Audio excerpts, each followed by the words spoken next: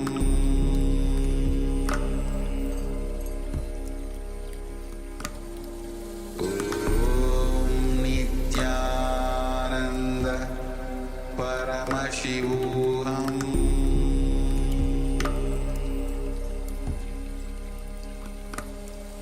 Om Nithyananda Paramashivoham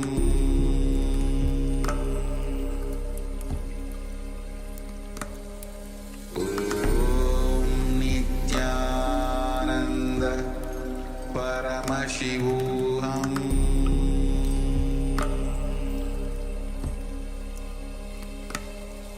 Om Nithyananda Paramashivoham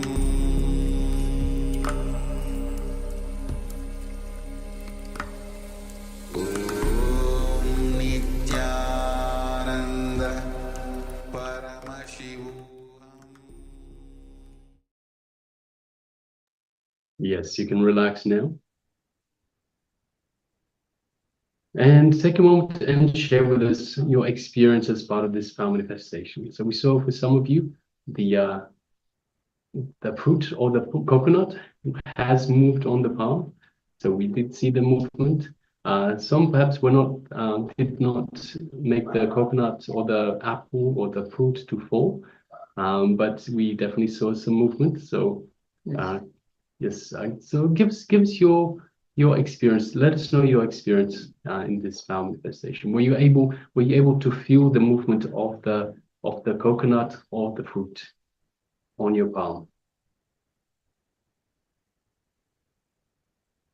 Just take a moment and share with us. And understand any movement at all is a successful power manifestation. So even if you just felt it move a little bit, you felt a micro movement, that is still a movement. It's still something that would have come as part of your interaction with the fruit, with the coconut. Yes, Mahastya and Paramsada shares, I'm able to move the coconut at will, left, right, or in circle. Wow. Now I'm manifesting my car only need a small wire disconnect repair instead of the whole new engine. It's overheated yesterday and it is in the repair shop now. Yes, thank you very Thank much you, Mom, for sharing. Beautiful, awesome. This power manifestation actually not only inspires you but inspires others. The moment you start sharing, that's why it's important to share your power manifestation, because it inspires other people to go ahead with the power manifestation and start manifesting the power, the capability, the possibility that exists within all of us. Yes. Yes, thank you, ma'am, for sharing, and thank you all of you for participating in the power manifestation. Keep on sharing. Yes. Please go ahead and share, and all the participants on the YouTube can also start sharing your experience.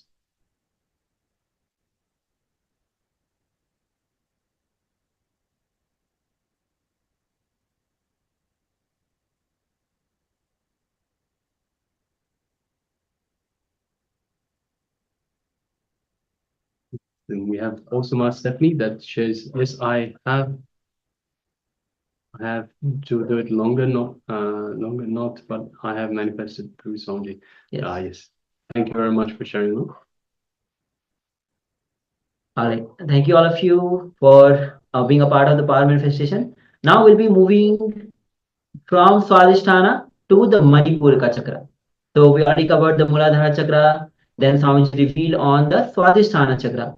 Now we are moving up to the navel center, which is the Manipura chakra. So Manipura chakra is where all the worries are stored. So any kind of worries that you have, whether it is a small worries, big worries that you have been carrying for a long time, it is in the Swadhisthana chakra that it is stored. So Swamiji will be revealing on the Swadhisthana chakra, and then later we'll be moving on the meditation technique to release the emotions related to the Manipurika chakra, to get a relief of these emotions. Yes, so let us get ready for this. Let's sit comfortably with the head, neck, and spine in a straight line as we receive the Supreme Pontiff of Hinduism, relating all these sacred truths for us in the Manipura chakra. Let's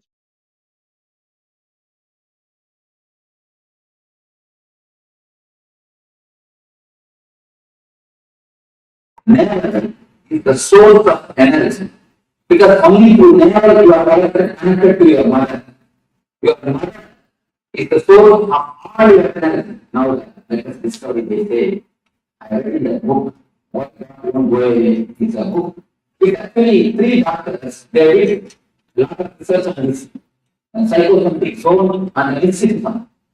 How the mysticism, the prayer, meditation, all these things, what is the effect of all these things on the mind? There are research. The spects can what is happening in the brain at the time. More neurons studied. And they publish their report. They say the students in the medical college signing for the spiritual study, the spiritual aspects of meditation. Spiritual meditations. What is the meditation, the other healing systems, alternative therapies, all these things, the study, the signing for before this book, the signing rate is 10%. After this book, they say 80%. The signing rate, 80%. But a tremendous new opening is done by 2 doctors, but very powerful and very critical study also. Very critical study. And in the study they reported the mother, she may be in India and child may be in America. But if a mother falls sick, that works on the brain of the child. No connection. There is no need that the child should be informed. The mother is sick. Simply it shows in the neural system, the brain system of the child. Of course, no proof. We can give an analogy, but it happens. It happens. Are you talking about telepathy or what? No. See, everybody, if you learn Germany, you will do. What age of You see, below that.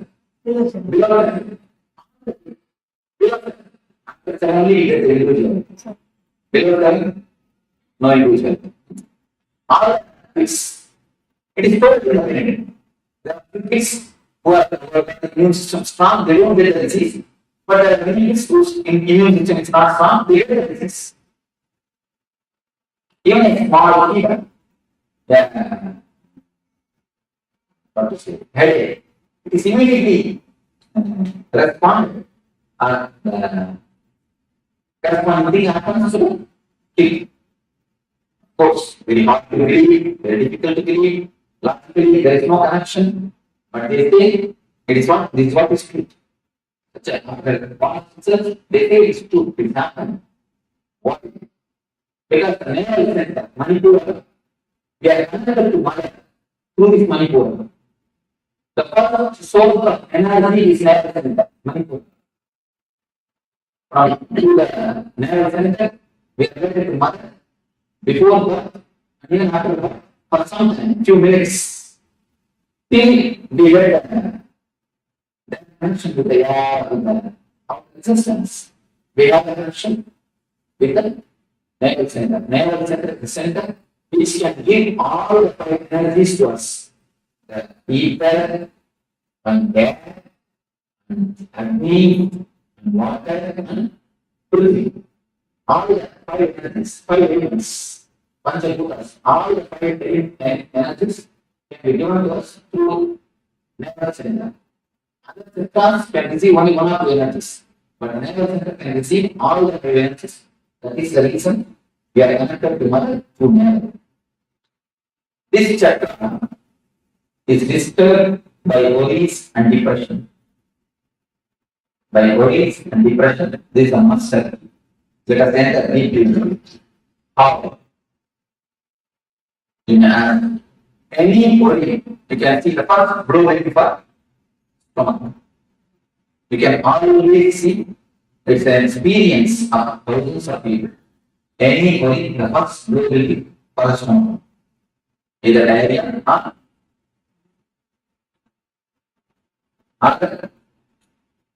and problems. Anyway, they always say, I can't stomach it, I can't digest it. And the next thing, let us see what is worry, and then later into what is deeper. First we'll finish the worry, and then the depression. About worry, I think about worry, I always saw more than people do the explanations about worry, because it's an experiential expression. So let me ask some of you to give your explanation about worry. Anyone? Anybody who can see here explain about worry? I lost my money. I give somebody borrow money. I want to collect. You don't want to pay me. Keep on bothering me too much. I'm worried about my money. That's one thing. A small story about this. See, and also another thing. My son is a 31. He don't want to marry. I keep on pushing. That's fine. See, I know a small story. Once a man vanished. He got $100 from a man called. He spent it. Then the room asked him. He borrowed $100 and seat and gave to the room. After a week, the seat he borrowed from room and gave to the seat.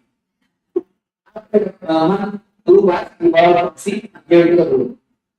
After repeating this for 10 times, he got room and seat together. Give the money after every month by yourself.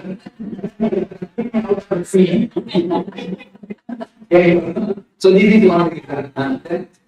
Something that you keep on thinking about. That's something. And then The thing don't go with you expected. and then anyone, some more worries. Pure inside you to pure Insecurity. Worry about your patient's health. You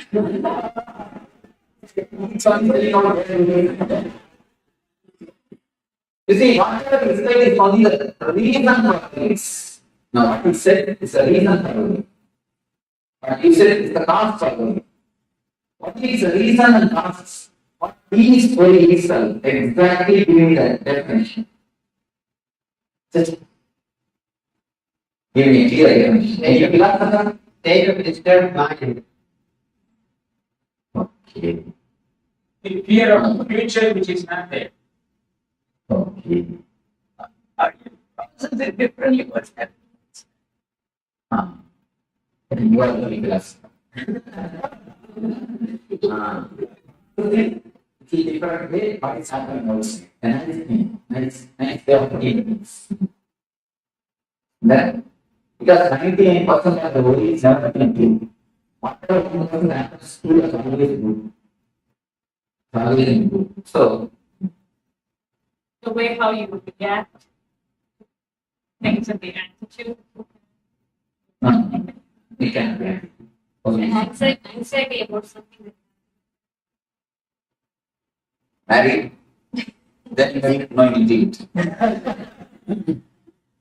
If you are not married, then you will. Don't try. No, I'm telling, don't try to answer the worry. I'm not telling. Anyhow, any other philosophical explanation?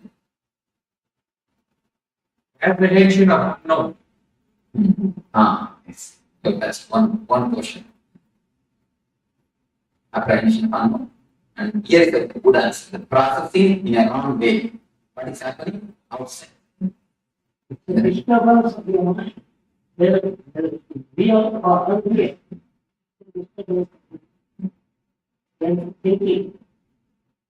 Yes, but if you are trying now, don't worry. If you don't try it, now she has trying something.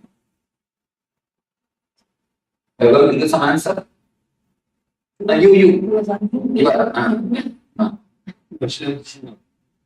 Don't worry. So, Wasted thought energy towards simply you see, in our system, our mind is simple mechanism. Be very clear. Our mind is simple mechanism. Never think mind has got its own intelligence. No. Mind is a simple mechanism. Intelligence is totally different. Mind as such is simple mechanism.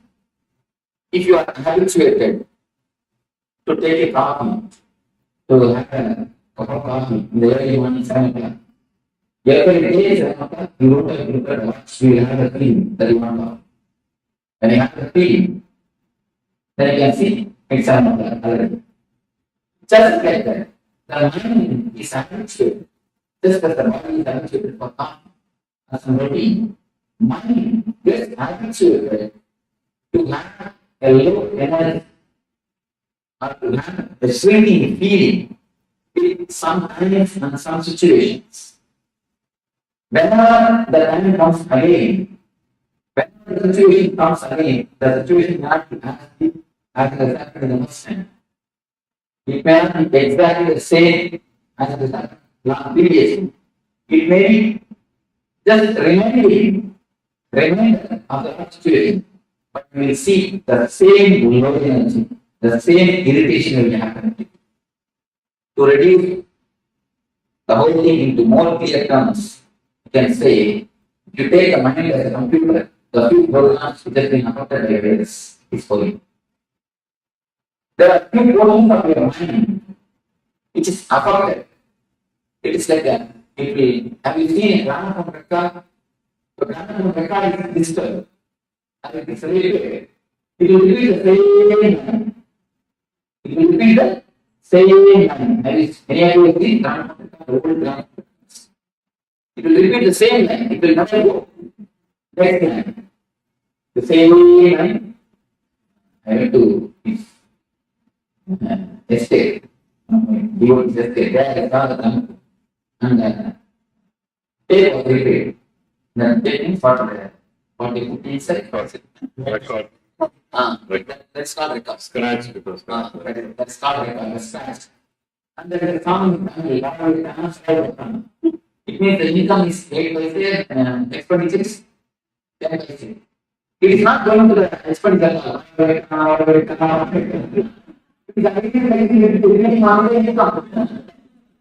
the expenditure. So it is going to the car for me.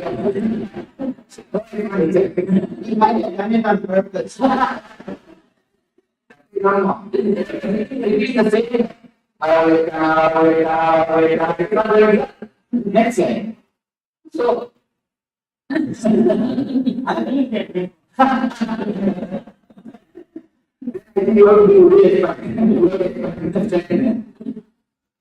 so there is the same thing. Sometimes it happens to our mind.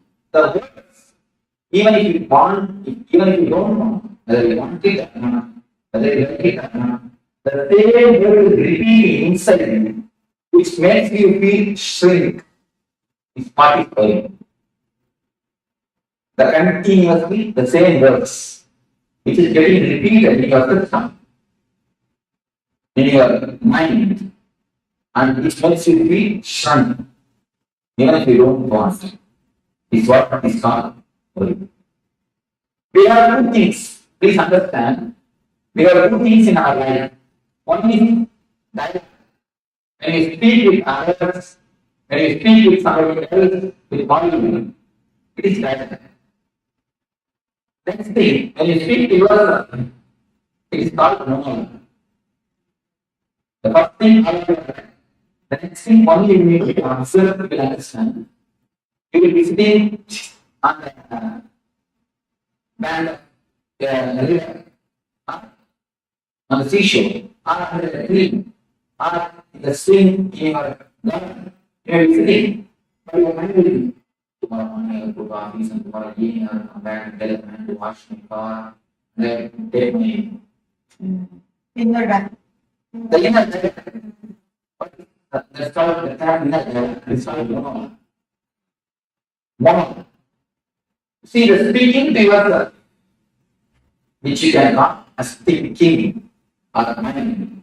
Every term you can think, but mind, the word thinking and word mind makes it so big.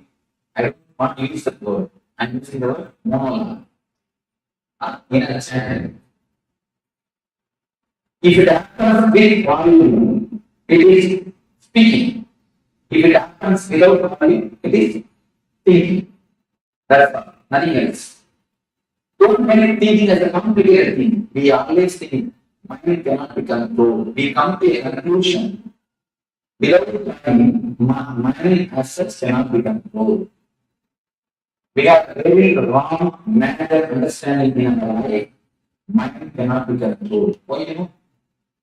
You try to fight with the mind when the mind is a whole. You take the mind as an autocrat. If you think of the mind is something like all the thoughts together. But actually, mind is not all the thoughts together. Mind is individual thoughts. But you make all the thoughts together. And then you name that thoughts as a mind. Then you can never break. See, if you put all the sticks together, it can never break. If you have individual sticks, it can always break. What you do, you put all your thoughts together, label that as a mind, and then you feel you decide that mind cannot be controlled. And then that, once you come to the conclusion, how you will, once you start believing, how you will try.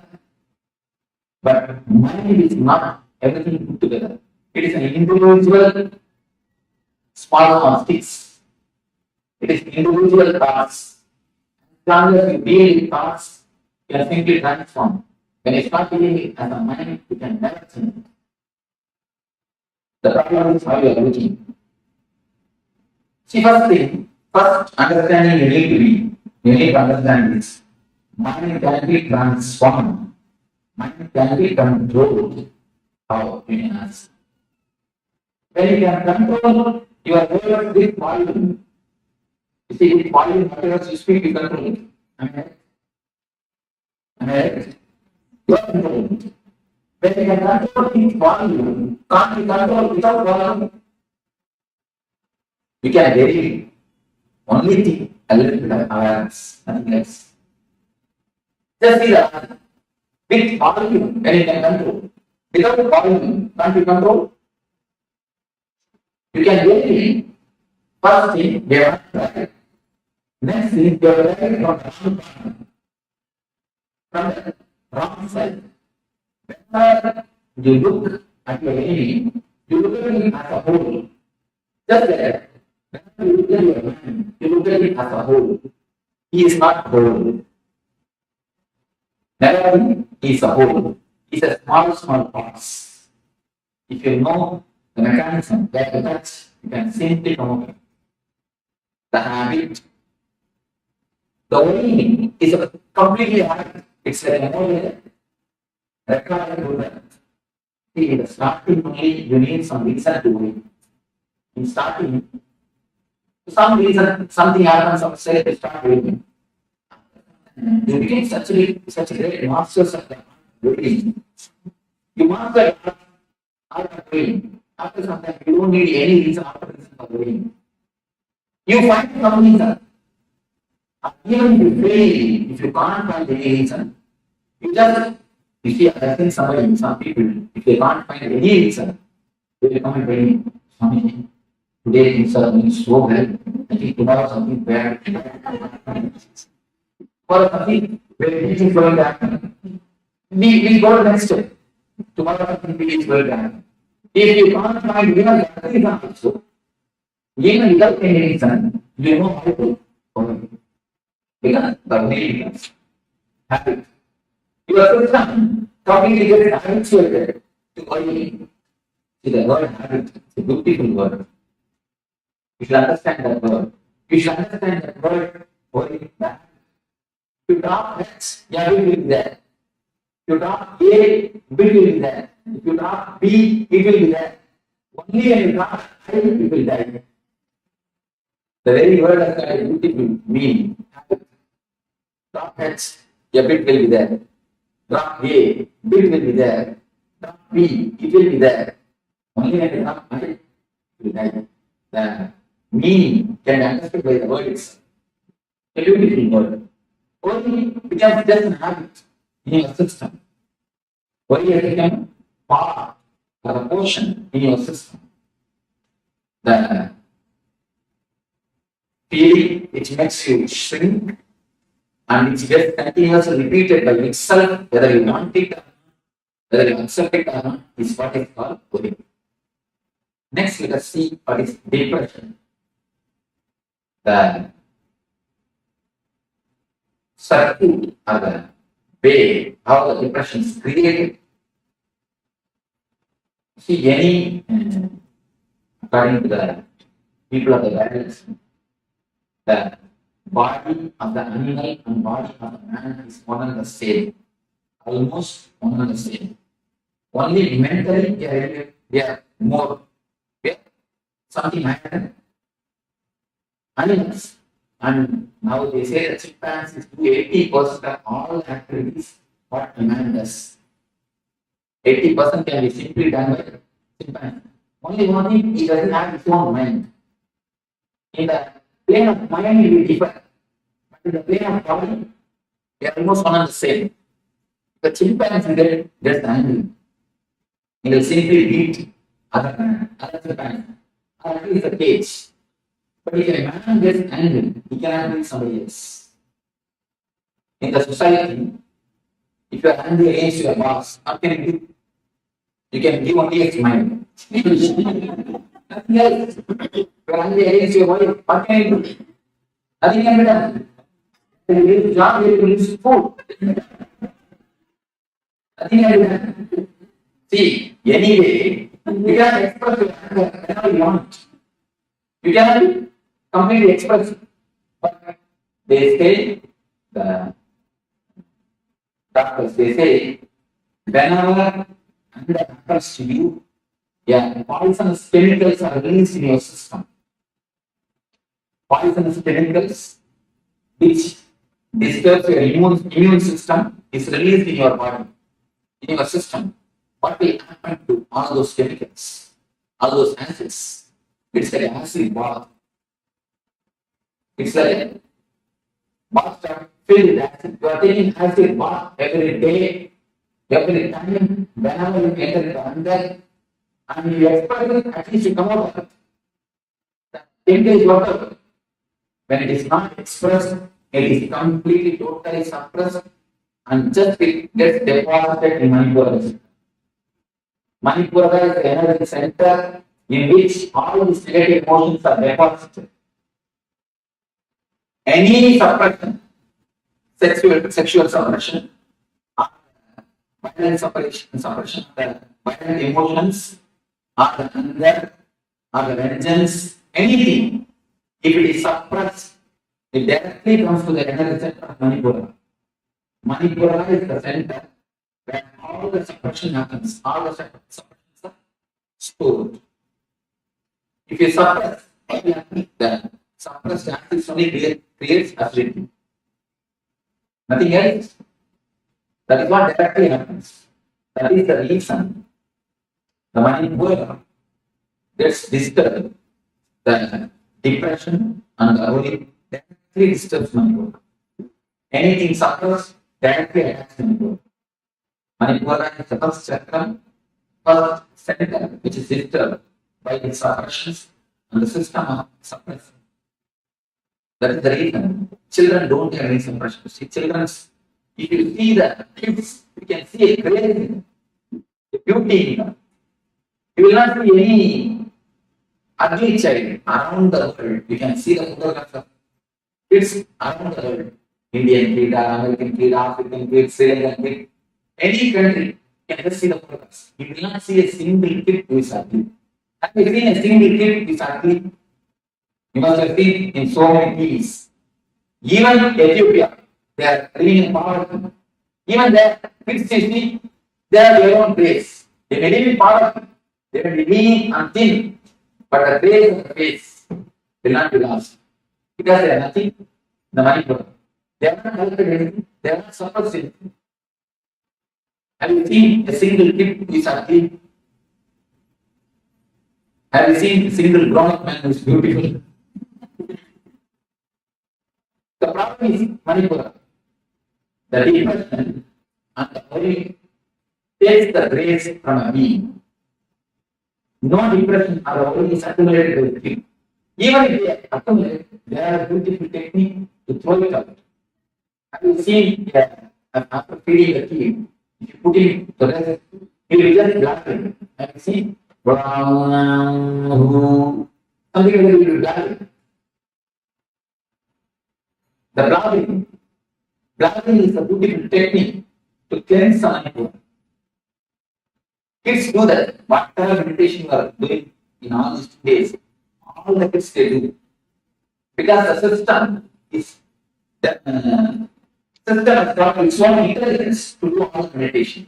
And the same way, any of you know yoga, the manual 12 asanas are there. All 12 will be practiced by the kids from the age 1 to age 7. Without knowing, without you teaching them, they will practice. They will practice. Because the system itself, the body itself has got its own intelligence. In the so-called process of growing, we have lost all these things. And you can see the children spinning or drilling. Have you seen? You have a small kid, you can understand. For no reason, he is just drilling. The spinning. But the spinning is a practice meditation in Sufism. They say when you spin or drill, the energy is centered. The energy center, the centering of the energy happens. In Sufism, the drilling is a meditation technique. But when the child is we beat him and make him sit, at least Indians. I went to the beach. I saw small kids. They are just entering the water and playing.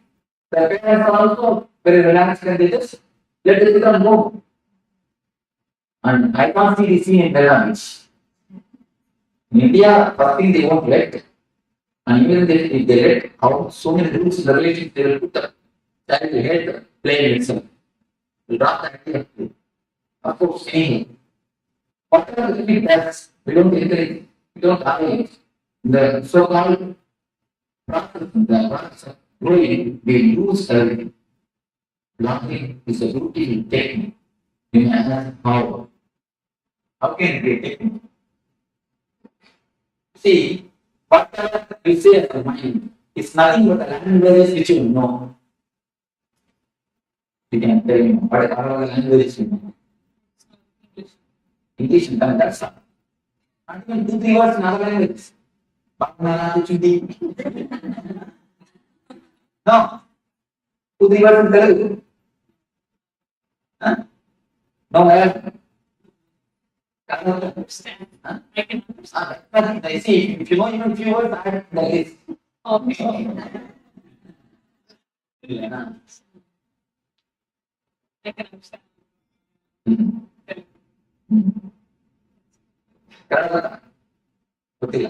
I can understand. Hindi. Hindi. Any other language? That's all. You see, if suddenly something happens and if I read all these 5 languages, can you say you have something else called mind? No. Even acting out happens only with the seed of language. The verbalization may not be by language. You see, the man who doesn't know any language, and he acts up. You can see he has got his own language. But as far as you concern, only these 4 languages. You are not developing your own language. Only if a man is born from birth, if he doesn't know any language, then only then he develops his own language. For you, I am telling for you, if you forget these 4 or 5 languages, can you say your mind exists? No. I will tell me what you insist. I can just tell it to myself. I cannot.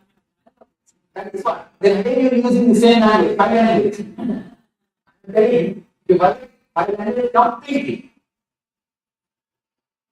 There is no other thing in our system, in our mind except this language. Our mind has nothing else. At least the active portion of the mind. Whatever is active in your system has nothing else except this five language. Except this language, not for you five, for others, their own languages. You cannot think anything except these few languages. Without language, it is like a big lake covered by snow. The lake is the energy. The snow is the thought process, the chanting. If you can break the chanting, if you can break the thought process, and water which is inside, or the pure water which is inside can come out and energize your field. You are this side, and the energy is that side. In between, the ice layer is there, snow layer. The ice layer stops the energy reaching you. The ice layer is what is the mind or the thought process. If you can break the thought process, if you can break the mind process, you can see the energy rushing towards you. The Manipura also. Manipura is the energy. The suppressions, or the depressions, the suppressed emotions form a layer in your system. In the Manipura Chakra. By some process, if you can break the thinking system, if you can break the thought process, the energy just rushes out and washes away all the depressions and suppressions from your system. If you feel that anything else can exist without words, you can tell me. Anybody else? Do you understand what I mean? Difficult, it is difficult because the whole mind is reduced to just languages. It's something new. Because it's new, we are, what to say, almost a basic class. Because mind means you are thinking as a big thing. Mind is something very big thing for us. But simply the basic is removed. Now I say mind is nothing but a few languages which you know. So we are really the last. The big property is taken from us. But last thing I tell you. People think before they had any language. You see, that you cannot imagine. Now, if you imagine, again you are using only language. Then you try to imagine they have their own language. Again, when an animal has become man, in the past, the language development was there. The sounds, I see the special sounds are associated with the fear. If a man feels that a fire is happening near him, he used to create that sound. How do you understand something frightening thing is happening there? So they will run away. Like with the sound, the language was there. They had their own language. With the sound, they think. They start thinking with that sound. Do you understand what I say? The tribal language, you may call it. I guess we have always assumed language is a way of expressing. But now you're saying that it's simply the mind. Because anything in your mind, you cannot have without language, without word, without verbalizing. The verbalizing process, the verbalizing process, the process, it is the uppermost layer of your energy system. You are above the verbalizing process, and your energy is below the verbalizing process. That is the reason the connection between you and the energy never happens. the logical thinking is lost without language. There cannot be Yes. there cannot be any logical There cannot be any logical thinking. You see, when you use your logical mind itself, you are not using your whole energy. Please be aware. When you use your intelligence, you are putting all your energy to use. When you use your logic, you are not putting all your energy to use. You can always see the decisions of women is very sharp because they need more intelligence, not intellect. The decisions of the men, maybe immediate, they will give the immediate result. But long run, the decisions of the women are sharp because they think with intuition. Any decision with intuition has intelligence. Any decision with logic has no intuition.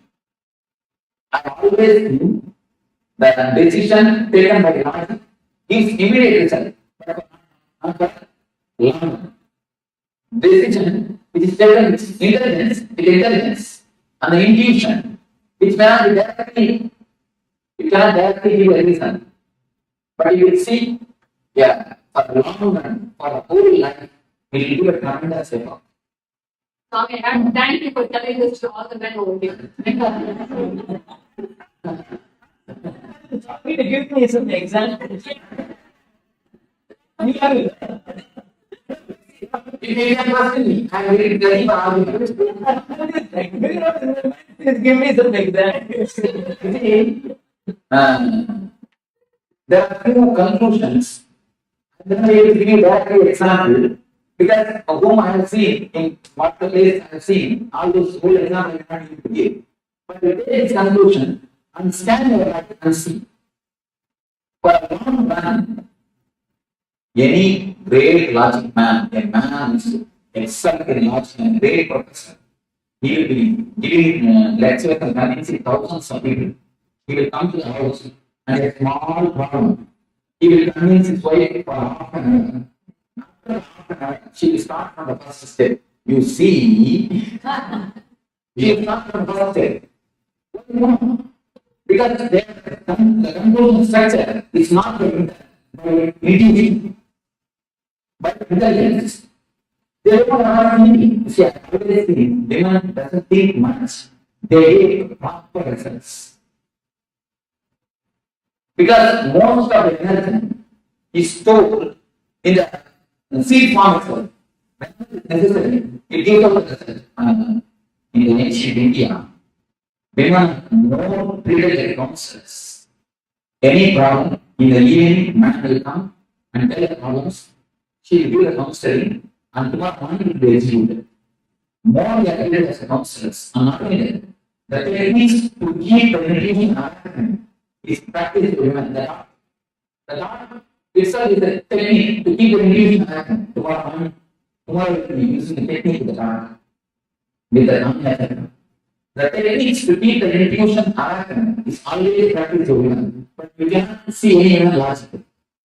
How much you try to convince by logic? Nothing like that. Is it that they think through the heart? No, they think through Manipura.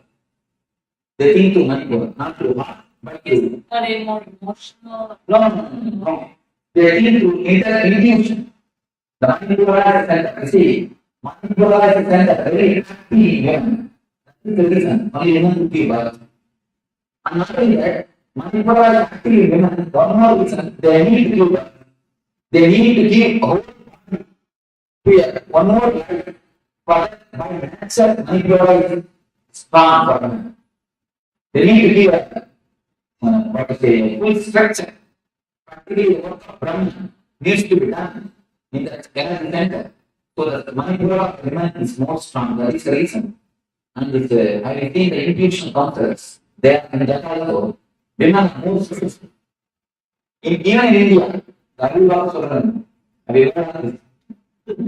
Intuition counters. Even in that field, women are more successful because the Manipura is very strong for them. The intuition or the conclusions will be more strong because the layer is very thick. The thinking layer is not deep in women. Only the conclusion layer, the energy layer, is high and strong for the women. Just the proportion between men and women here says very smarter. Intuition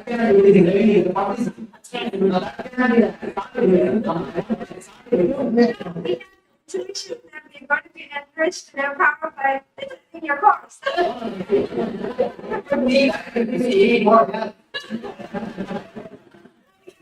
See, easy logic can play both ways. That is not right. I want to give you some solid proof, some solid example. See, I am giving the discourse. By the time I remember, Okay. I give you solid examples. It happened to me. And here I give one example that will not be. Yeah. This is the concept. If you scan your life, you will understand. This is the idea. You just go through your things, you will understand. Whenever a woman desires, it's for long run. It's always for long run. Because she doesn't have much of energy wasted, aggressive, immediate. No, not only that. The aggressive joys. You see, any joy which comes to you, by aggressiveness, outgoing things, she doesn't have her system itself.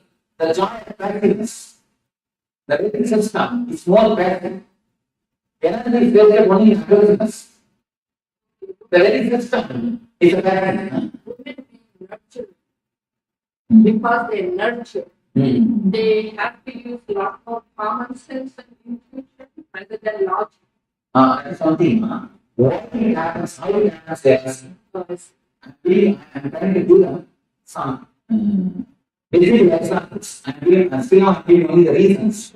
Reasons from all the energy sources, all the books. Only I'm giving the reasons. I'll give you an example. And I remember.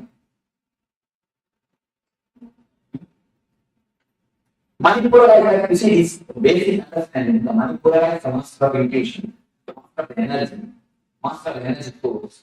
This chakra has to be powerful for you because you need to give birth.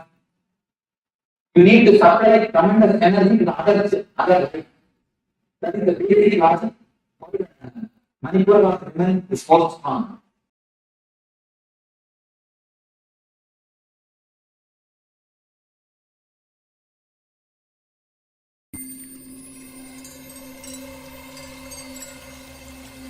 I welcome you all with my love and respect. Let you all open all your three eyes. Om Nithyananda Paramashivoham.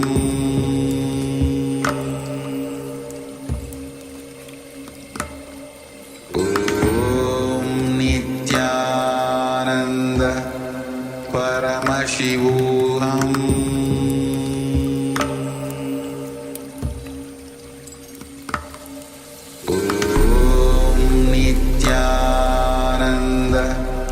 Paramashivoham.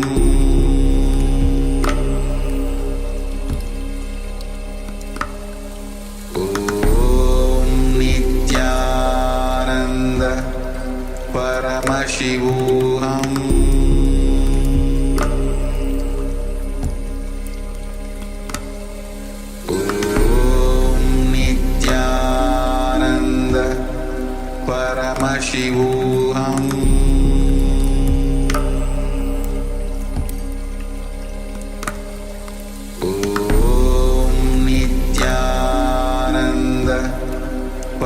Paramashivoham.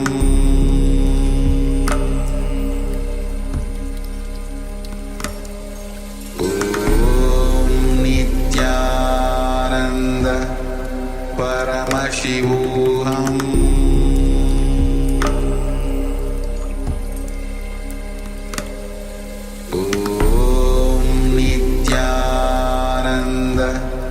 Paramashivoham.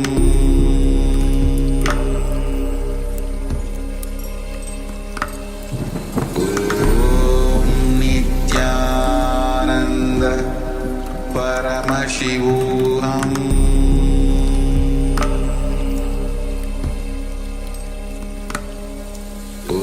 Om Nithyananda Paramashivoham.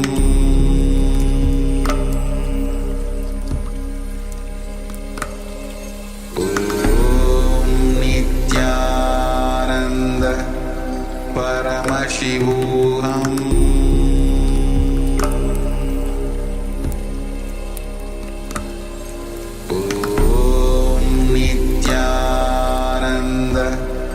Paramashivoham.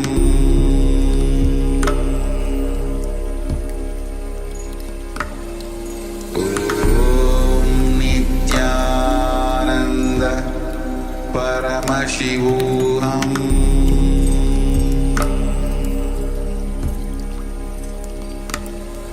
Om Nithyananda Paramashivoham.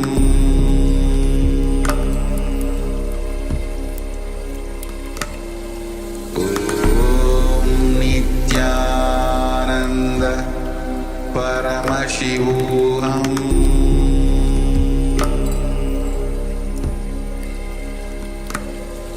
Om Nithyananda Paramashivoham.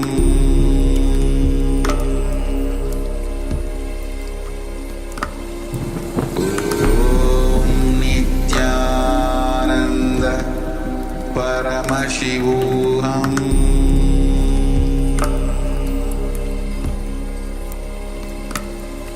Om Nithyananda Paramashivoham.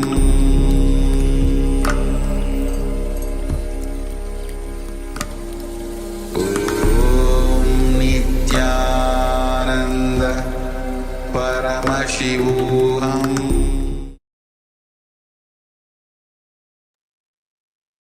Yes, so Manipura chakra, which is the third chakra after Muladhara chakra, Swadishtana chakra.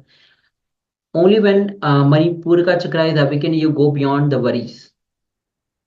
So worry is nothing but this continuous, uncontrolled inner chatter happening in our mind. That is the worry. And this inner chatter becomes your master and takes control of you. And the moment you bring authenticity to your thinking, worry just disappears. But as long as you don't bring authenticity into your thinking, integrity into your thinking, worry continues to rule you. Understand how the Manipura chakra is connected with the worry. All the worry emotions are actually stored in the Manipura chakra. And how the worry just keep on going due to the inner chatter. Inner chatter happens because of the inauthenticity in your thinking. And when you bring authenticity into your thinking, the worry disappears. So as long as you don't bring authenticity into your thinking, integrity into your thinking, worry, control goes on, continue to rule you. Yes, so we are actually now going to enter into an exercise that will help us bring authenticity to our thinking and overcome worry. So write down all aspects of your life that you worry about in your life. For each of these worrying aspects of your life, write down the thoughts you have, the words you utter, and the actions you take. Identify where you are not being in integrity. So there would be thoughts that you have for yourself, words that you utter, and actions you take. And being in non-integrity means you declare one word, but you don't fulfill it.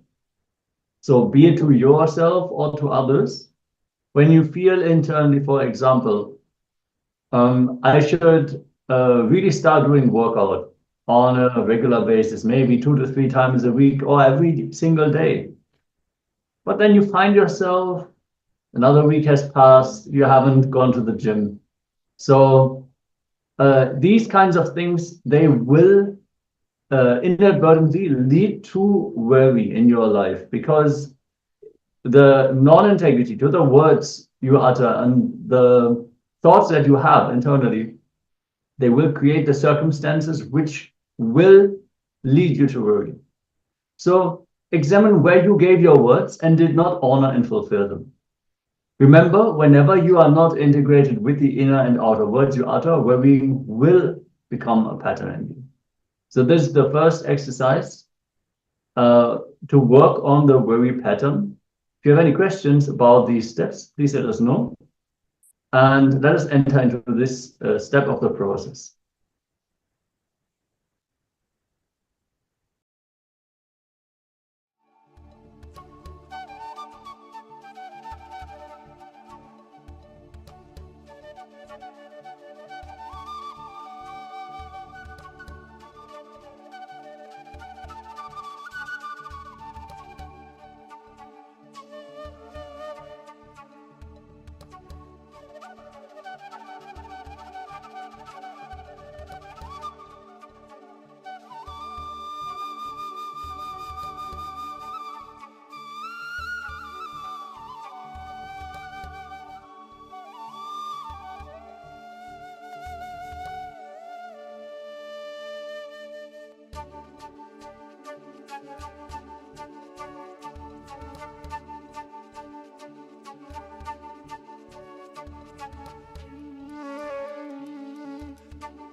Now let's enter into the second exercise. Look at your life and identify all the things that you forget most often. For example, you regularly forget to take your medicine. You forget where you kept your car keys. Like there's so many examples will be there in your life where you forget things often. So look into your life and identify all the things that you forget most often. Then examine what are the words you utter in all these aspects of your life where you are forgetful. Identify and write down where you are not in integrity with your words. Let's take a few minutes and pen down.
Yes, so let's now move on to the next step of the exercise.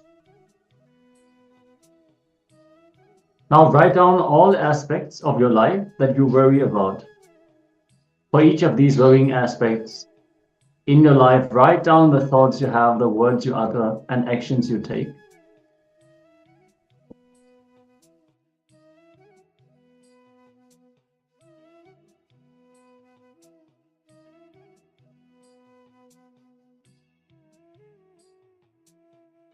And then look at the solutions you discover in your life, which you forget again and again, and end up wasting your time and energy in rediscovering the same solutions again and again.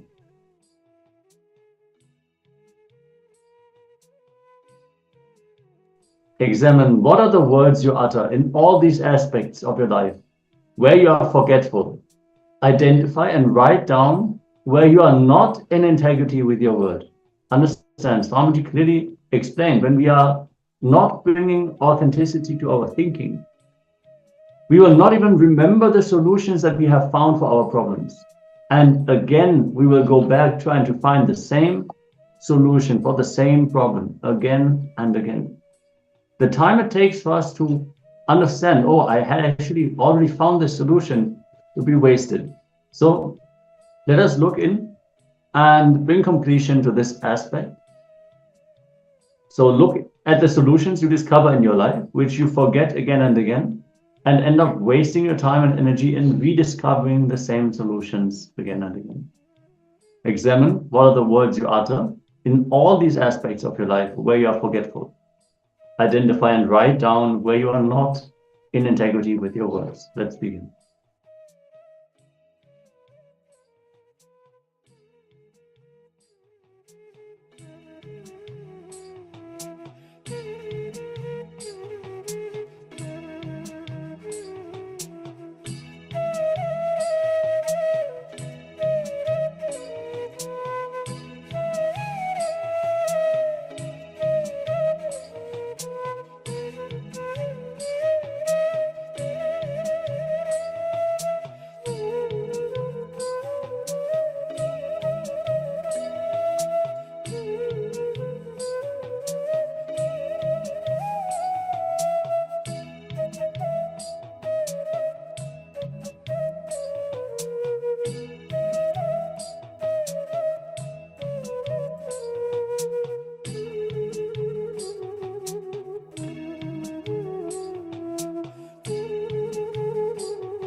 Yes, slowly, very slowly.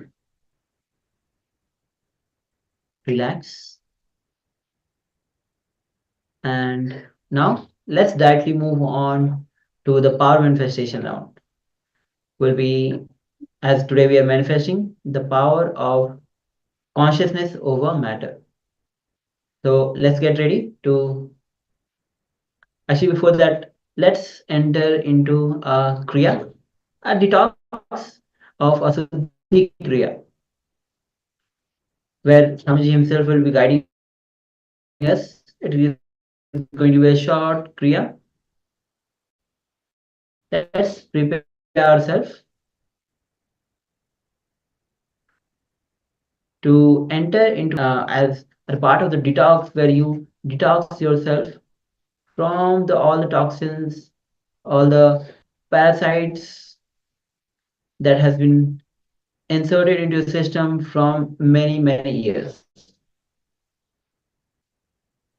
So unless you go on detoxing, and only then you'll be able to detoxify your system. So let's listen directly from Bhagavan on the Shuddhi Kriya.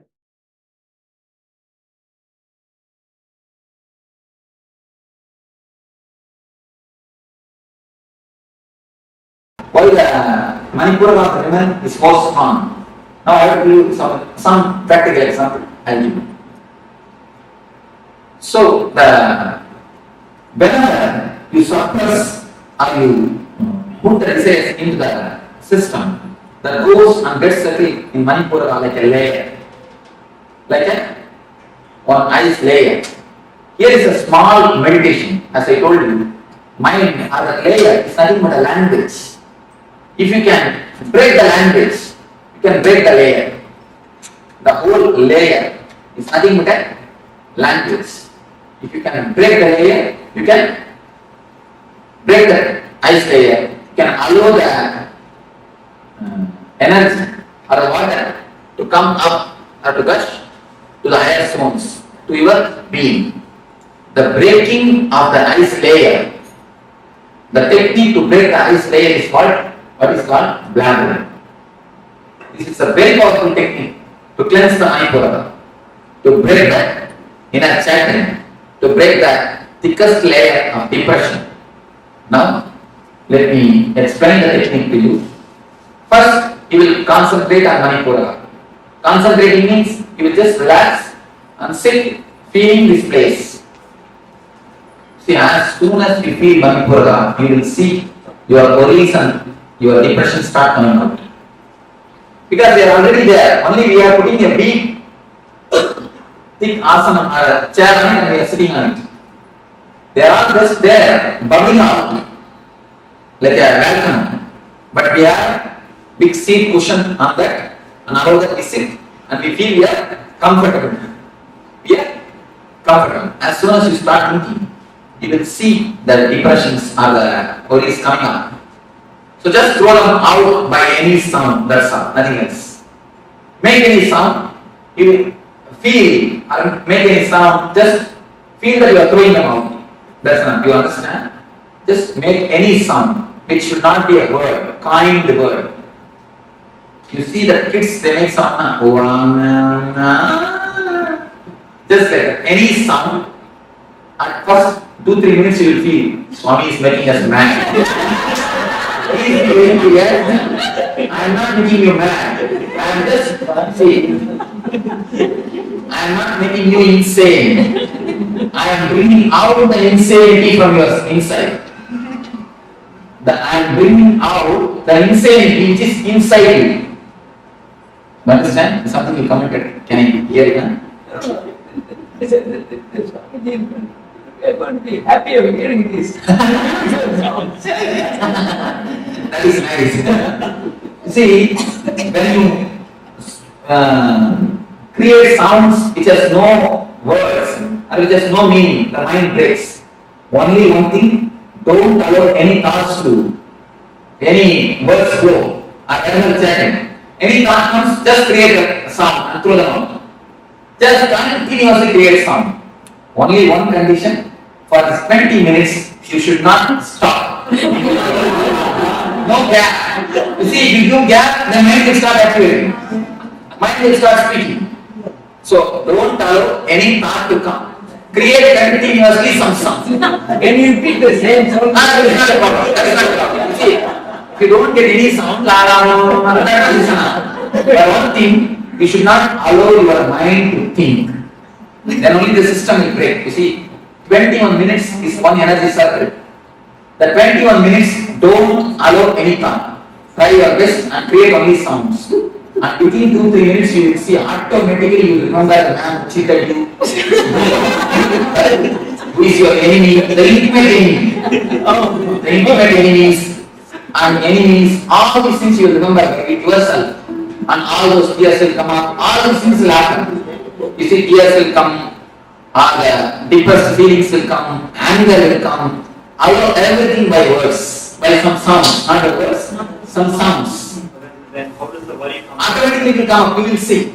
It will come like a figure, a small words, a broken way. Automatically it will come and just throw them out by the word, by the sound, not by the word, by the sound. You will see automatically it is coming up. All your enemies will come up, you will kill all your enemies, throw all your anger, everything will come up. You see, this is called, 1 minute. This is called verbal catharsis. And one more thing you can do, it is called physical or body language catharsis. The verbal language catharsis is this. One more thing, body language catharsis. Just remember your enemy and make as much of faces as possible. Why no? All your tensions are hidden in the face. You don't know. The grace is lost because of the layers of the tension in your body, in your system. Have you heard of this alien photography? They photograph the aura body, and now it is accepted as a diagnostic system, one of the diagnostic systems in the East and of course the rest also. It is discovered in Russia. They say if you are worrying, if you have a suppressed mood, depressed mood, the aura in the photograph falls only for 2 inches or 2.5 inches. If you express the worries like this, if you shout and finish, throw it away. They say at least 8 inches dark is seen. 8 inches, the Korean photography. Any of you have heard of Korean photography? Not even one. You have heard of the Korean photography? Have you seen any photographs? They have photographed ghosts, they have photographed angels, they have photographed when the man becomes possessive. What happens? All those things are photographed. And they prove how a spirit enters into a man and how it leaves at the time of death. A man is continuously photographed and the light going out of the body is seen and the silver cord means even after the cutting the navel cord or the umbilical cord, umbilical cord, a subtle connection exists for 11 days between mother and the child.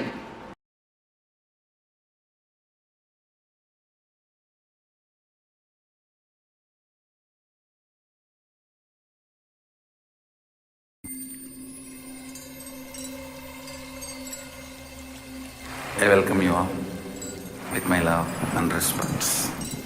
Let you all open all your 3 eyes.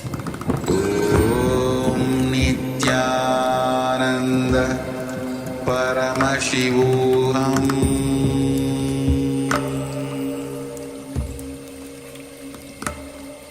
Om Nithyananda Paramashivoham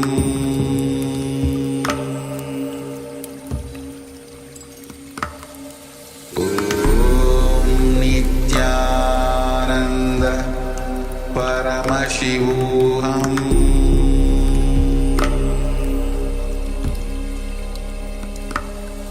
Om Nithyananda Paramashivoham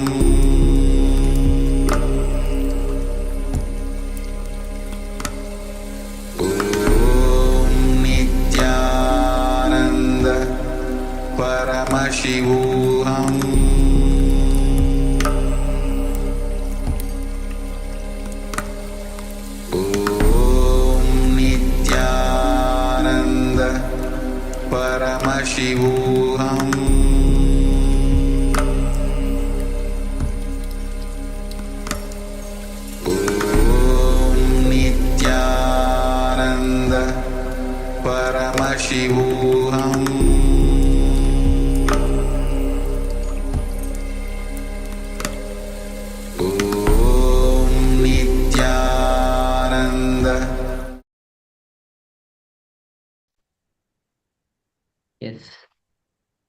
So with this, now we'll be entering into the meditation technique, the guided meditation. So we'll be telling you the process of it, what it is. Yeah, we're going to enter into the verbal catharsis. As Swamiji has described it, basically, you're going to continuously create meaningless sounds, no words, just no verbalization, just sounds. Keep expressing the suppressed worries through chaotic sounds from your navel region. As Swamiji has described, your very aura will increase by simply releasing all the tension that is stored through all the verbalization in your inner space. Understand, worry is nothing but words that you have stored in the language that you understand. So the way we perceive people, the way we perceive our relationships, based on that, the words that we continuously entertain, based on that only we build our worries. So by nonsensical blabbering, we can actually release this tension. So yes, called as verbal catharsis. So let us all get ready and just make sure that you don't use any words. Don't use any words. And create the sounds from the navel region to work on the Manipura chakra. So we're going to take a few minutes and let us enter into this very powerful process.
slowly, very slowly, take a moment to relax from this meditation, from this Kriya, without verbalization. Just be in that space.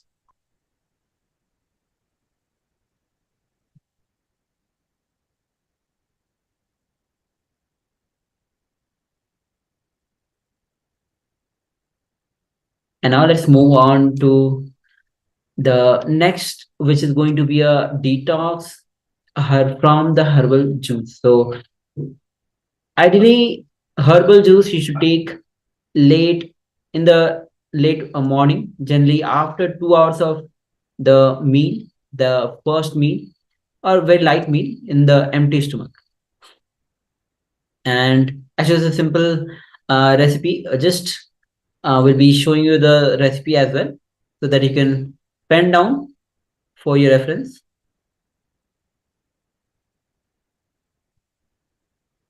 So just preparation gonna take 5 minutes. Cold, raw, sweet, and savour as per the taste. Grind any vegetable that is of your choice with sufficient quantity of water. So it has to be in the ratio of 1:5, and fourth one is to 4:5. And you can choose any vegetable like beetroot, carrot, white pumpkin, and any argumbal leaves or ginger, anything you can which you choose. Filter and then serve. If you prefer you want to add some sweetener, organic jaggery, you can add, or a pinch of salt, and it can be consumed plain without the sweetener or even the salt. But it's better to avoid the refrigeration, so don't keep the herbal juice in the fridge. So let's take a few minutes and write down this herbal juice. Understand all the herbal juice are very powerful technique to detox your body. So just take a few minutes, write it down, then we'll be moving to the next, which is going to be the power manifestation.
Yes. So we're now going to get ready for the next segment, which is going to be the power manifestation. Jeremy asked whether winter melon juice is also okay. So generally, surely it is great to have fruit juices as well. In this specific example, it was more about herbal juices. So the examples given here were like less sweet in nature by themselves. They were more like bitter, these kind of quality ingredients. But that doesn't mean that you cannot have wintermelon juice. So that is totally up to you. For the sakes of detoxing, adding like herbal juices to your diet can be a very powerful option. Ash gourd is definitely great. Oh, then yeah, absolutely. That is not sweet, right? No, then absolutely, yeah. Actually, Swamiji has recommended that also in one satsang, I remember. So these kinds of things. Even I remember brinjal juice, which is something that you wouldn't consider initially.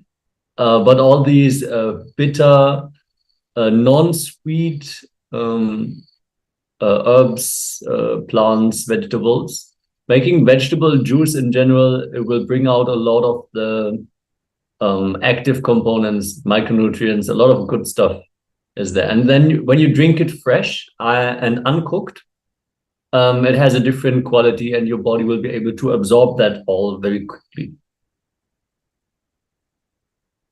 All right, so let's move on to the next, which is going to be the power manifestation. And today we are doing the power of consciousness over matter. So let's quickly gather again the coconut on your palms. This time you'll be closing your eyes and moving the coconut out of your hand. So make sure that you're not turning your hands left or right because it easily falls. So hands are flat. Keep the coconut, the pointy end away from you. And if you don't have the coconut, you can choose any of the round fruit, maybe an apple. Okay, that's a ball. Yes, it's a planet. Okay. All right. So, yes, we have Ma Jenny who has joined us, Nithyananda. Nithyananda. Yes, so Ma, we are about to enter into the power manifestation round, the power of consciousness over matter. So, if you have coconut with you, you can place the coconut on your palm. And in case if you don't have the coconut, you can use any of the round fruits. Example, apple.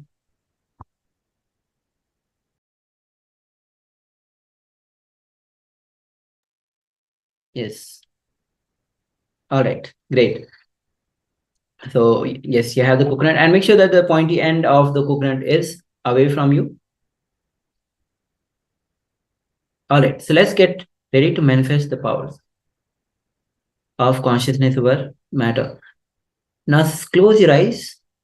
In this round, you'll be closing your eyes and moving the coconut out of your hand or the object which you have on your palm. And sit with this deep feeling connection with Bhagwan to be in oneness with Swamiji. To be in that restful awareness, that nirvikalp samadhi, where nothing other than Paramashiva exists.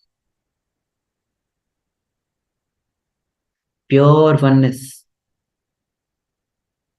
pure unclutched space.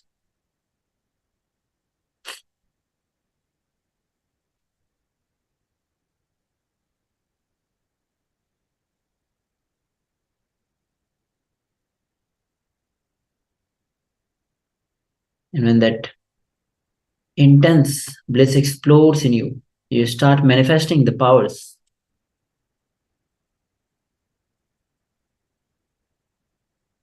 And with this deep feeling connection with Bhagavan, let's start chanting the Mahavakya. Om Nithyananda Paramashivoham. Om Nithyananda Paramashivoham. Om Nithyananda Paramashivoham. Keep chanting the Mahavakya, and with this deep feeling connection with Bhagavan, let's enter into the manifestation. Rolling the coconut out of your hand with your eyes closed. Let's begin this manifestation.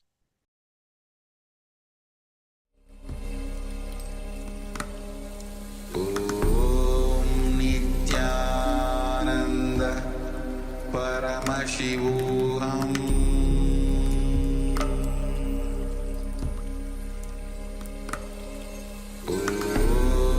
Nithyananda Paramashivoham.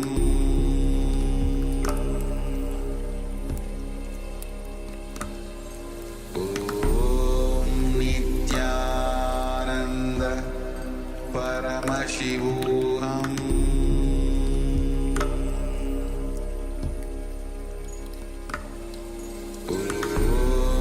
Nithyananda Paramashivoham. Nithyananda Paramashivoham. Nithyananda Paramashivoham.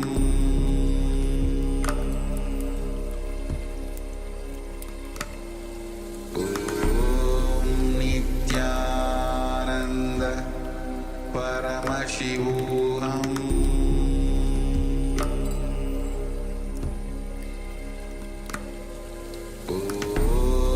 Nithyananda Paramashivoham.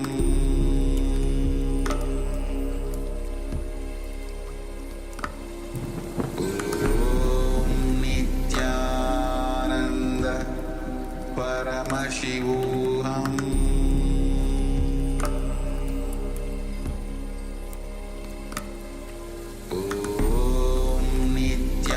Nithyananda Paramashivoham. Nithyananda Paramashivoham.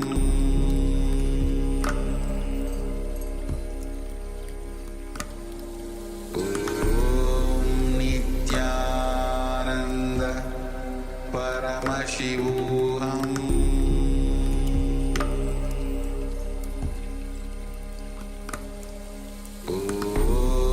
Nithyananda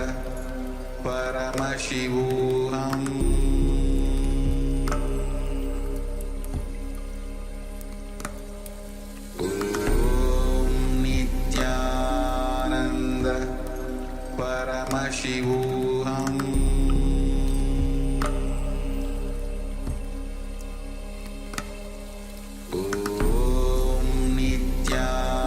Nithyananda Paramashivoham.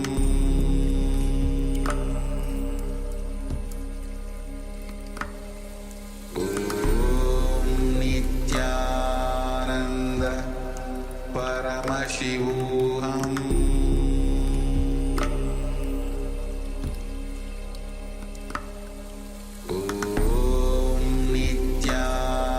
Nithyananda Paramashivoham.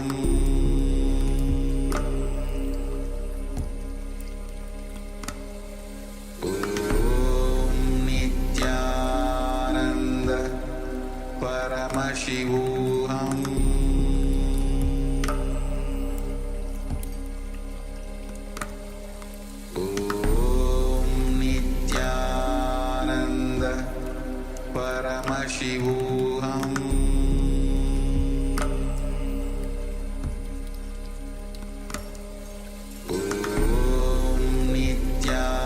Nithyananda Paramashivoham.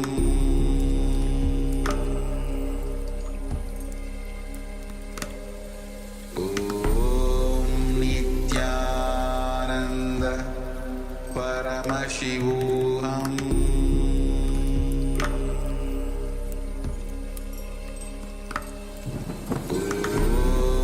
Nithyananda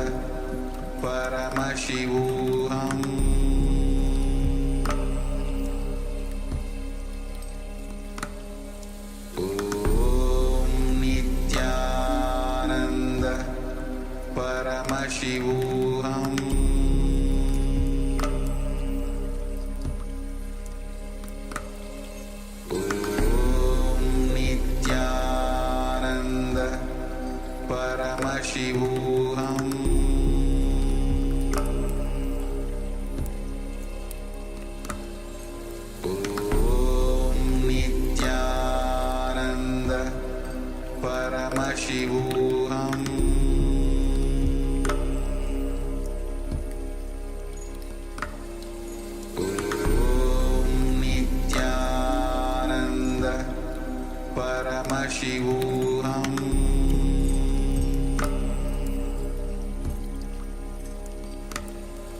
Om Nithyananda Paramashivoham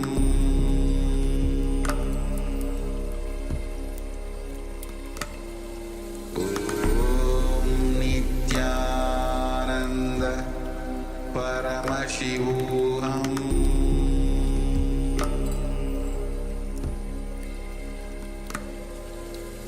Om Nithyananda Paramashivoham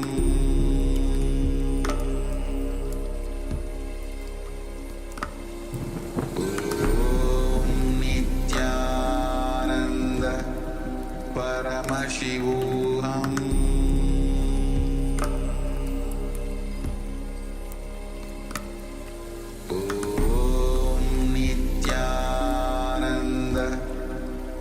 Paramashivoham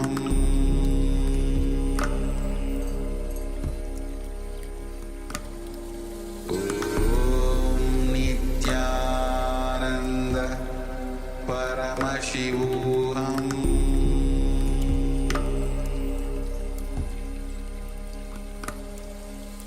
Om Nithyananda Paramashivoham Om Nithyananda Paramashivoham Om Nithyananda Paramashivoham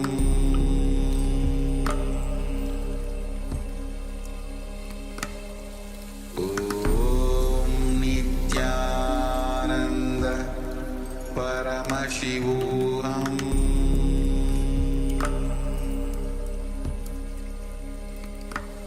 Om Nithyananda Paramashivoham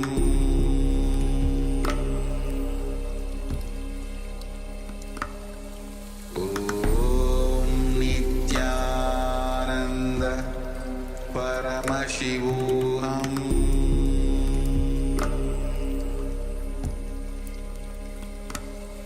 Om Nithyananda Paramashivoham Om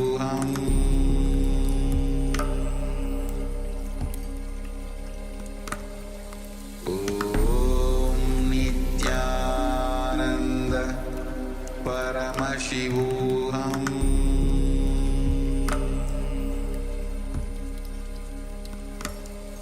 Om Nithyananda Paramashivoham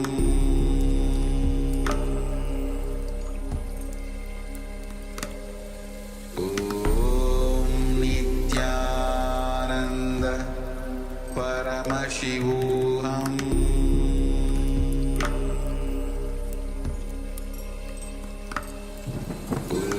Om Nithyananda Paramashivoham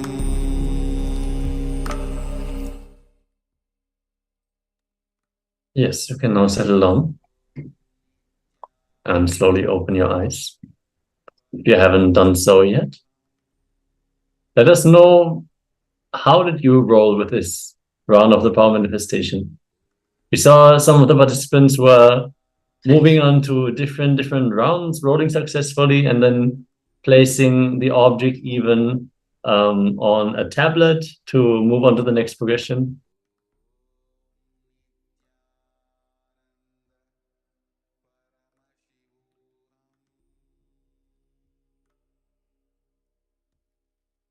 So let us know. We generally recommend, for example, you roll the coconut from one hand and it rolls off. Then you place it on the other hand and continue with that hand.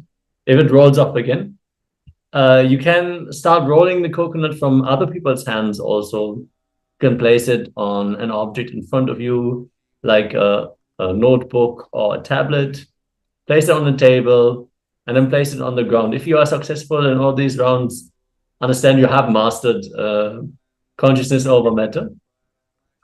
Actually, there was one competition where the Balasans were manifesting the power of consciousness over matter with a small moti of Swamiji and moving it on the floor itself. So that is really powerful. And they were allowed to keep it. If they move it successfully on the floor, they were allowed to keep it.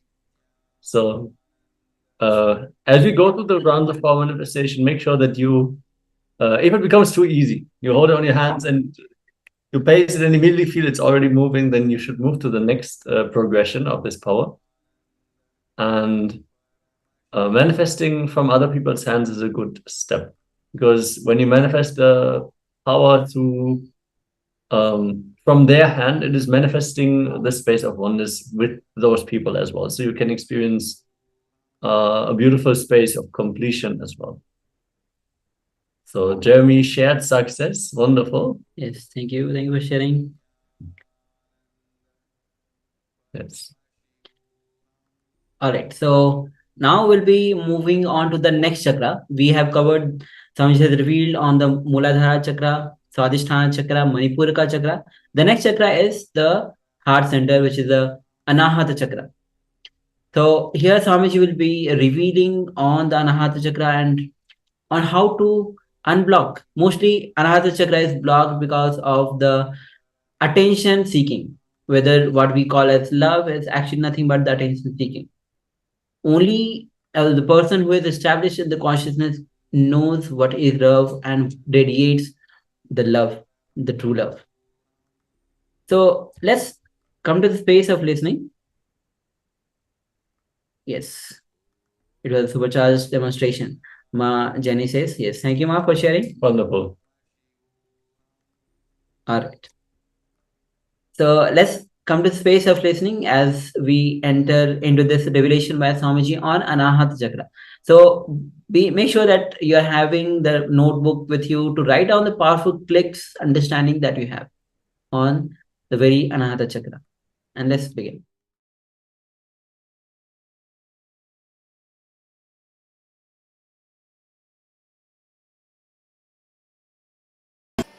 You feel you are something special. You are attended. You are cared. You also told the right word. You are cared. Care is what we call love. If somebody gives his attention to you, you say he loves you. If you give your attention to somebody, you say you love him. That's all. Giving attention or having attention is what is love. When you give your attention, you say you love him.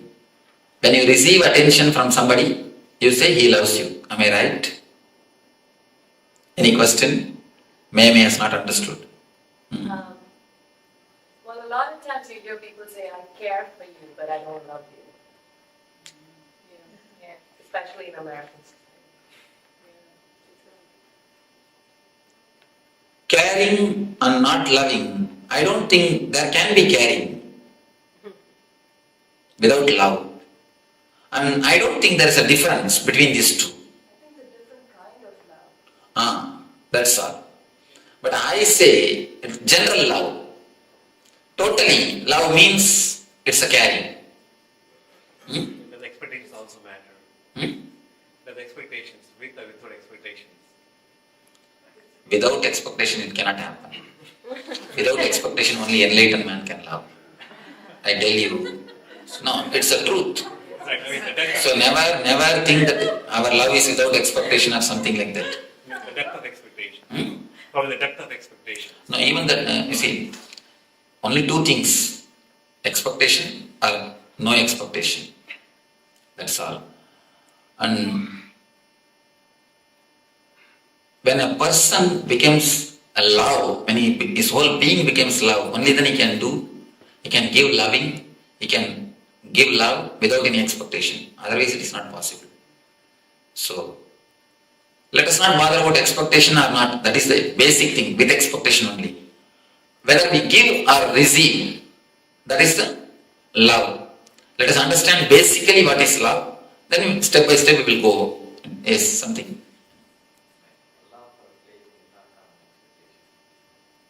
Love for a place. How do you say you want to be there? Huh? Then you don't have love. See, the very love, you imagine that about the place continuously. How can you say, I love the place, I don't want to be there?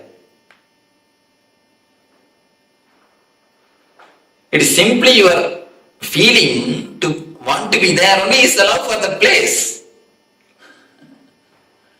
You see, if you love some place, naturally you want to be there. You would like to stay there. That is the love. Otherwise, how will you say that you are loving that place?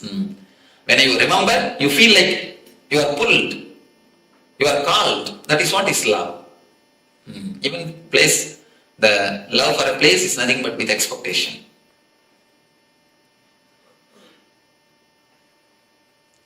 So you understand first, I think Jayashree can take the notes later on. How many of this type of courses you attended earlier? Not even one. First course. That is why you are not yet experienced. How many of you have attended any other courses like this? Please, you can raise your hands. And how many of you have taken notes at the time? Raise the hands. And how many of you went back to the house and started seeing once more? I didn't. No. You are on exemption. Last time also you are the only exemption who raised the hand. Nobody else. 90%. You say 99, I suspect you. I don't believe you. Even if you say that I go and revise it, I don't believe. She does. She tells me. Maybe rarely. Thank you. I think she has no other work. I have not seen a single person who takes the notes and goes back to the house and sees it back. No. Most of the time, when we go back to the house, we just put that in some cupboard. When you shift your house, you just come upon that notebook and say, oh, that Swami from Bangalore came. Yes, that course notebook. With respect, put it in the dustbin. So, don't go for notes. Understand. If you take notes, instead of understanding now, you will postpone the understanding. You will think, I'll go and study in the house. So instead of that, at least understand, you will have notes in your heart. And once you understand, you don't need to remember it. The idea will remember you. People ask me, Swamiji, should we practice all these teachings in the house? I tell them, no. Don't practice. If you have to remember and practice, then what you have understood? If you really understand, you don't need to practice. You don't need to remember them. The teachings will remember you. They will just come up whenever it is necessary. I always tell people, try to forget everything. If it is really worth in your life, you will not be able to forget. Do you forget your name? No. You don't forget your basic details or basic things about your life. Same way, if it is a basic need, if understanding is a basic thing, you will not be able to forget. If you don't understand, only then you need to remember. Once this becomes an understanding, you don't need to remember it. The understanding will remember you. I again and again tell the people, if you really understood, if you really grasp what I say, if you really interact, that is more than enough. Whenever you take something, swallow something without understanding, only then you need to again and again remember. You understand what I say now? Just, if you understand, that's more than enough. You don't need to remember the teachings. Teachings will remember you.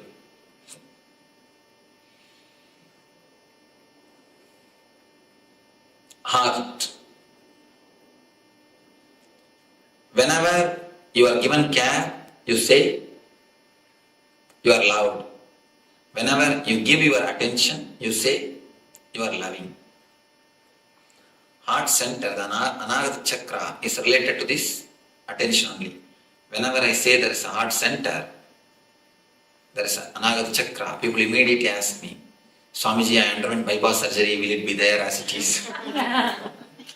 Whether you underwent bypass surgery or open heart surgery, the Anahata Chakra will be there as it is.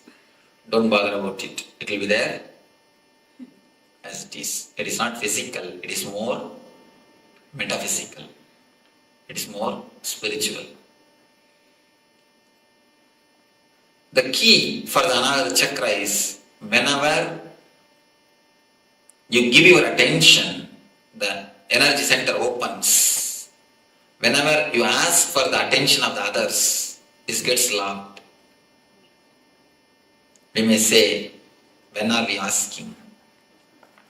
All your fight in the house is nothing but the asking of attention from others. Everything. Let us look a little deep into the mechanisms of Anahata Chakra. Actually, you feel pampered when you are attended. You feel you are recognized when you are attended. Have you seen the kids? They will be playing in the house. They will throw something here, there. They will just put few steps forward. And then they will wait and see your face, whether you recognize it or not. They will just look at your face. If you recognize, if you say okay, they will go ahead. If you just gaze at them, if you show a different face to them, immediately they will sit silently. They will keep quiet. Not all children, Swami. Of course, some they start crying and weeping or anyhow, they just sit or they just wait for your attention, for your recognition. Same way, you also continuously wait for others' recognition.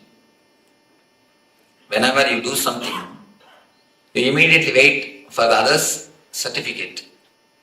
Even if they don't affect your day-to-day life, even if they are not directly related to your day-to-day life, you wait for others' certificate. People come and tell me, no, Swamiji, I just do everything as a service. I never expect anything. If you don't expect anything, you will not even expect the good opinion of the others. But what all of us do? End of the day, we just wait for what? Certificate. Good wife, good husband, good son. If you are not given certificate, sometimes you demand also. Most of the time, we demand. Understand a little deeply. Every action, if you scan your life, every step you can see you are expecting certificate. You are expecting certificate from somebody. From the very young age, you are conditioned to live with good certificates. You are conditioned to aspire for good certificates. In the West, I saw even many houses I saw, they put that good wife, good husband, good parents. Actual certificate itself is given. Kids give for parents, husbands give for wives, and wives give for husbands. The certificate itself is given.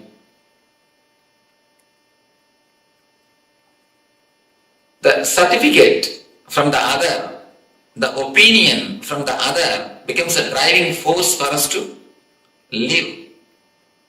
Most of the time, if somebody doesn't give you certificate or recognition, if nobody recognizes you, you feel lonely. You feel lonely. We are continuously afraid of loneliness. Loneliness is more or less like a poison for us. Your ego is alive only when the others exist. You are a good person only in front of so many persons, so many people. If nobody is there, if nobody recognizes you, if you are alone, your ego feels hurt because it is not getting pampered. It's not getting boosted. It is just there. Your ego slowly withers away. If you stay alone in your room, there is nobody to praise you. You cannot feel you are a good person. Only with so many others, you can feel you are a good person. Alone, can you feel you are a good person? No, there is no comparison. Your ego doesn't have a base to say you are a good person. Your ego does not have any support. Only in the relationship ego flourishes. Whether good or bad, it flourishes only in the relationship. In aloneness, ego never flourishes. That is why aloneness is very killing. We are always afraid of aloneness. Aloneness means we feel frightened. We continuously work only for certificates, only for the other signature. Our life is nothing but a long signature campaign. We have a big notebook. In that we have written, good husband, please sign. Good wife, please sign. Good son, please sign. Our life is nothing but a long signature campaign. You just expect signature from everyone. Playing with the playing cards, they will build big castles with the just playing cards. With playing cards, they will build castles. Have you seen? But kids are intelligent. They build their castles with their own cards. What do you do? We build our personality with other certificates. Just as the kids build their castles with playing cards, we build our personalities with others' certificates. If somebody says you are obedient, we collect that idea. From the young age, we collected all the ideas of the society. Whatever others have said about us. If somebody says you are a good person, we collect that idea. If somebody says you are a very intelligent, we collect that idea. If somebody says you are smart, we collect. If somebody says you are dark, we collect. If somebody says you are beautiful, we get that idea. If somebody says you are not beautiful, we collect every idea. And totality of that idea, the plus minus, everything we put together, we come to an opinion about ourselves from the other's ideas. If we receive 10 opinions from 10 persons, we put together everything and create an idea about ourselves from these 10 opinions.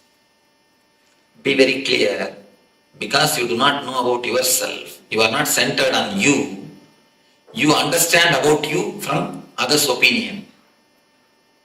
There is a small research done by Chicago University, beautiful research. One day morning, early morning, young man is going to his office. When he came out of his house, the man who was standing just in front of his house asked him, "You look so tired. Why are you going to the office? Why don't you rest?" He said, No, I'm quite okay. I'm all right. He went to the bus stop. In bus stop, there was one more person. One of his friends asked, "You look so tired. Why don't you go and rest? Why should you want to go to office? Why do you want to go to office?" This man said, No, I'm all right. In the bus again, one more his friend, other friend said, "This is totally arranged." Actually, they arranged. One more person asked, "Hey, your face shows you are tired. Why don't you go and rest? Why do you go for a job?" Again he said, No, I'm all right. He went to the office. In the office, ground floor itself, somebody said, receptionist. She said, "Why don't you have a leave and rest? Why don't you get your leave and rest? You look so tired." As soon as he went inside the office, boss called and told, You could have had your leave. You feel so sick. By seeing you, I can understand. You are tired. Are you sick? Why don't you go and rest? The man really started thinking.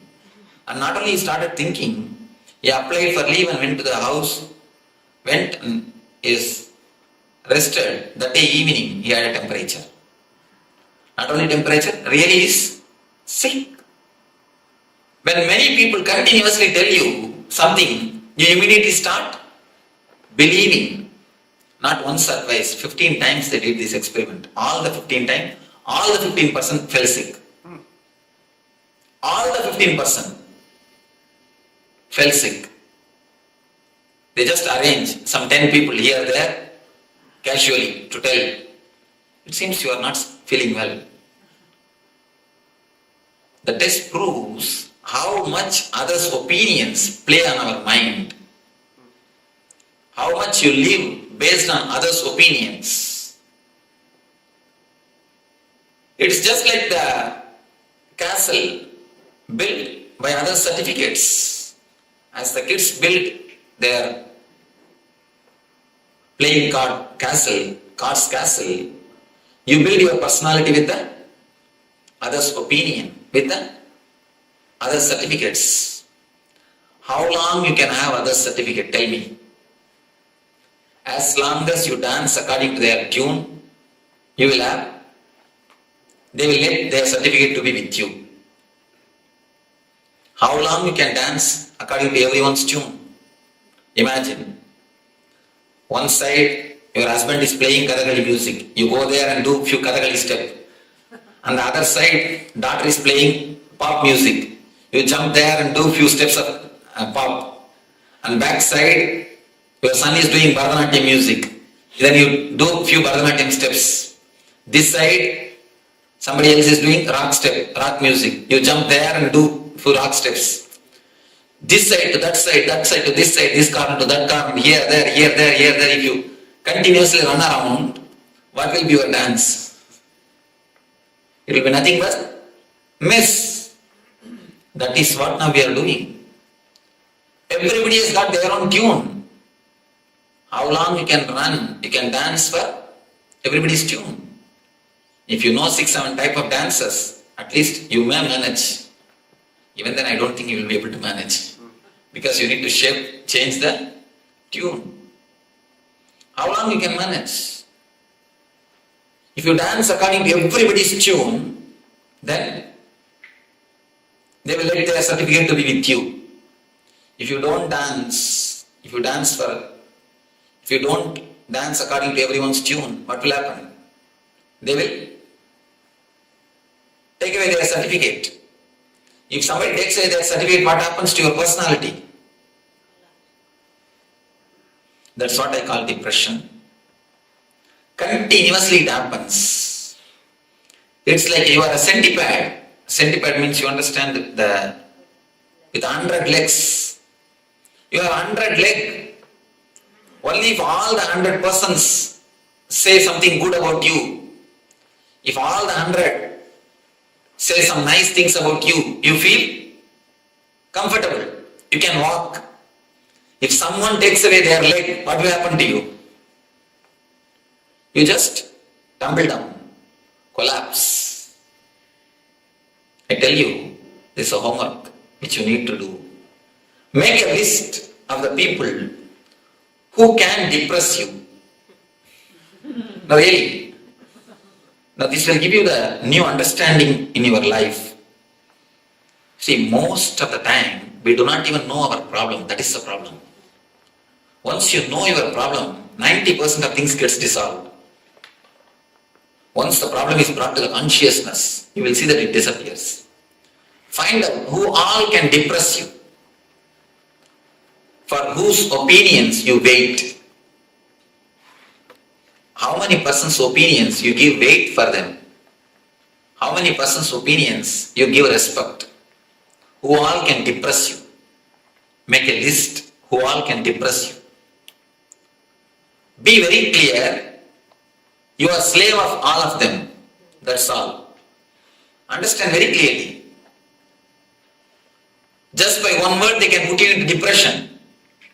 You are slave of them.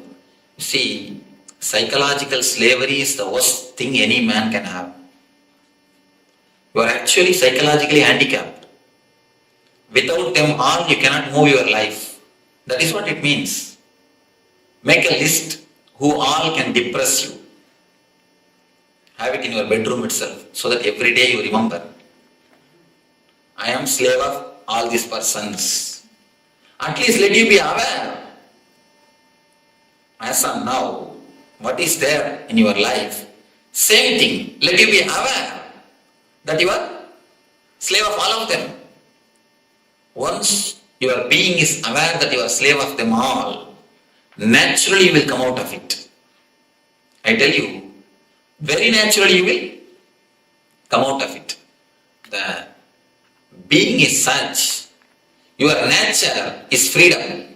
It will never allow you to be slave of somebody. It will never let you be slave of somebody.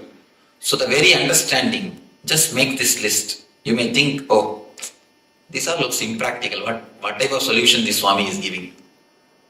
But once you make this list and continuously see, at least for 10 days, every day when you see, you will automatically turn your maturity, or your mind will turn towards the maturity. You will never invest your energy on so many persons. Now you do not even know on how many persons you have invested your energy. It's like a bank. You have 100% energy, but you invested all your energy on so many persons. Only 10% you have, 10% of the energy you have. That is why you always feel low. You expect their attention to just boost you. You expect their pampering to bring you up. You always feel without them you cannot move. Unfortunately, when somebody removes their attention, the tendency is to work harder to get it back. No. Then again, you are working in the line of slavery. I tell you, by making this list, you will integrate yourself. And one more thing, you will be able to give love to others only if you are integrated. Till your integration, whatever you give is not love. It is just bargaining. You give your attention, I will give my attention. It's a contract, business. And like a begging bowl. My begging bowl hits your begging bowl, your begging bowl hits. It's my begging bowl. Both of them are standing in front of each other with a big begging bowl. All sound which you hear in your house is nothing but the clashes of these two begging bowls. He is asking for your attention, she is asking for his attention. Both are asking for others' attention and nobody is able to give. Once you understand you are slave of so many persons, you will understand you have invested your energy on all of them. Then you will be able to integrate. You may ask, then Swamiji, should we not live adjusted life? I tell you, adjustment is different, compromising is different. Most of the time, you compromise, but you claim yourself as I am living a very adjusted life. Adjustment has nothing to do with compromise. What is adjustment and what is compromise? Let me explain. Compromise means you are not having your center. You are just having your center on so many persons. You are like a centipede. So you cannot do anything. You have to compromise. You are dependent on others. Your energy is dependent on others. Only by others' opinion you are alive. This is a compromise. Our present state. Adjustment means you totally integrate your energy in your being. You are never bothered or depressed by anybody's opinion. Even then, you bend and give your attention to others. Even then, you listen others' opinion. Even if you are not disturbed, you are ready to listen to others' opinion. That is what is adjustment. But in our being, 99% of us are wounds. We have a wound in our being. That is why we always compromise. We are never integrated. Understand, if you are integrated, you will adjust. Otherwise, whatever you do is compromising. Never live a compromised life. It is psychological slavery. Psychological slavery is much worse than physical slavery. And I tell you, only when you are integrated, only when you have energy on yourself, only when you are centered on yourself, you can really love others. You can really give your attention to others. Only then you can really adjust and live happily. Till that time, till the moment of centering yourself into the heart, whatever you do will be only a business. That is why always we say, almost all love marriage, I can say 99.9% love marriage, they feel the other has cheated you. Before marriage, he was one way, and after marriage, is the other way. Be very clear, nobody has cheated you. It is we who cheated ourselves. It is we who cheated ourselves. We always think that this is going to be this way and that is going to be that way. And we ask for continuous attention. Finally we say, we have not got it. He has cheated us. Nobody has cheated you. It is you who has cheated. Because how much you can be dependent on others. Each one has got their own dependency on others. As long as you are dependent on others, be very clear, you are not going to feel satisfied. You are not going to center yourself. There is a beautiful technique from Tibetan Buddhism to center your heart, to center your energy. Already we practiced this meditation one day in New York. Now, this is the first technique, first level technique, a preliminary technique to center your energy. Then step by step, we will go into the next energy centers and work. Now, let us enter into the first level technique to center your heart, to center your energy. Before